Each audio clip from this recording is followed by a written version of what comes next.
Bonjour, donc je suis Alexis Darn, le directeur d'exploitation de l'hôtel Royam.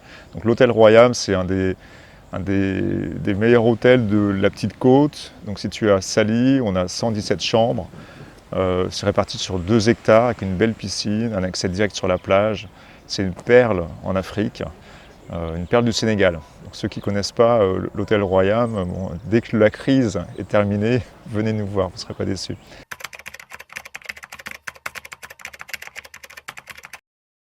Nous n'avons plus de clients depuis le 25 mars, donc les derniers clients ont été rapatriés, que ce soit en Allemagne, en France ou dans d'autres pays. J'avoue ici, à ce niveau-là, je voudrais remercier autant le consulat de France que l'ambassade d'Allemagne, et ainsi que les autorités sénégalaises. Et je nommerai l'ASPT qui a fait un travail formidable, qui nous a aidés sur la logistique des rapatriements, ce qui était loin d'être évident. Et il fallait aussi gérer le stress de ces derniers clients qui avaient payé leur séjour ici et qui se retrouvaient prisonniers d'un si beau pays, mais prisonniers quand même. Donc c'était pas évident. Alors ils sont tous rentrés chez eux, ils sont tous sains et saufs. D'ailleurs on les a suivis, on a pris leurs nouvelles, tout va bien.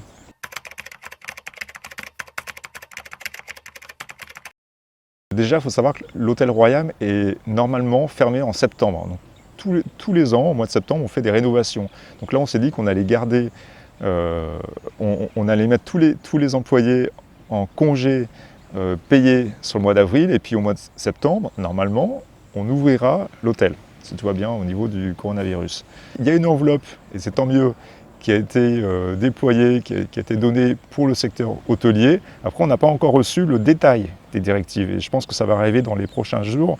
Les autorités sénégalaises font très bien leur travail et communiquent très bien à ce niveau-là. Donc l'idée qu'on avait avant qu'on reçoive ces directives, c'était déjà de mettre nos employés au chômage technique. Donc, chômage technique ou chômage partiel. C'est-à-dire que l'établissement prend en charge une partie des salaires et on attend de l'État, on attend des autorités qu'ils prennent en charge une partie correspondante ou une petite partie. Donc là, on est dans cette expectative. Je pense que ça va arriver dans les prochains jours. Et voilà. Alors aujourd'hui, donc aujourd'hui nous sommes le 7 avril, à l'hôtel, sur un total de 90 employés, j'ai une douzaine d'employés qui travaillent, donc moi-même le directeur, parce qu'il y a quand même du travail. Il faut fermer l'hôtel, c'est-à-dire qu'il faut faire tous les inventaires, il faut rénover, on continue à rénover l'hôtel, donc les chambres qu'on avait commencé à rénover, etc. J'ai tous mes jardiniers qui sont là aussi, parce qu'on ne peut pas laisser mourir un jardin, sinon ce serait très compliqué de le récupérer. Puis vous voyez autour de moi, on a quand même une très belle pelouse qui donne sur la mer. On a 2 hectares de jardin. Et j'ai aussi du personnel à la réservation et notre comptable qui sont ici pour justement clôturer la saison et puis préparer la prochaine saison.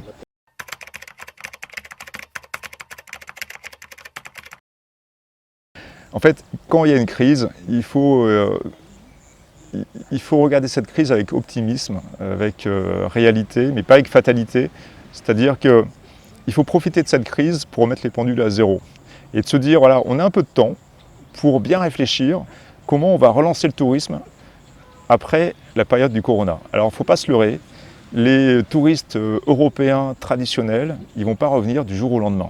Il faut savoir, ils vont se dire, enfin à mon avis, le gars qui est resté confiné, la famille qui est restée confinée pendant un certain nombre de jours, de semaines, de mois, la première chose qu'elle va faire, c'est peut-être aller voir sa famille a grandi.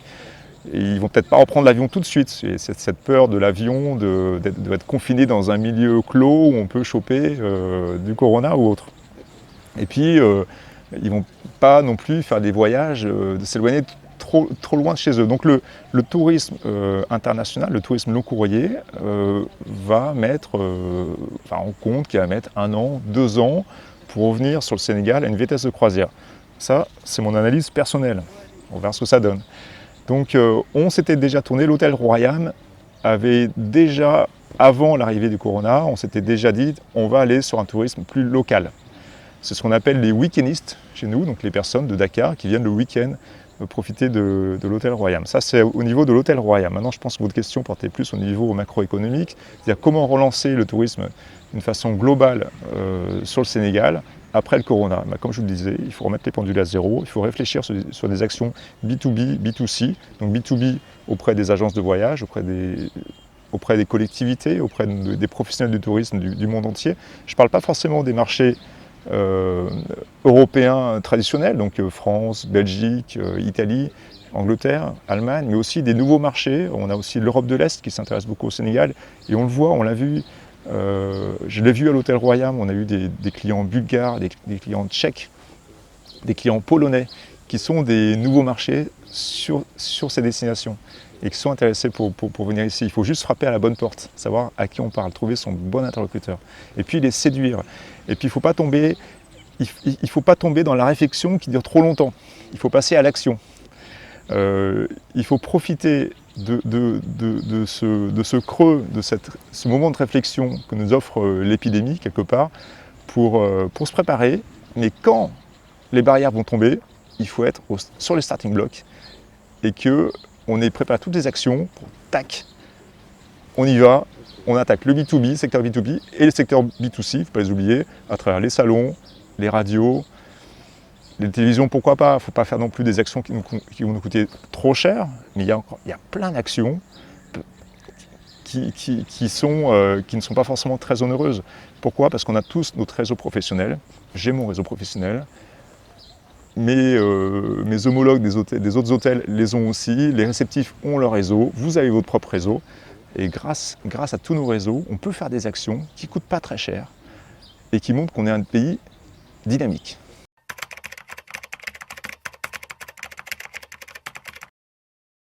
Ah oui, mais ça je pense que les autorités sont au courant déjà, donc elles le savent déjà, que dans le budget du tourisme moyen, le prix de l'avion est trop cher.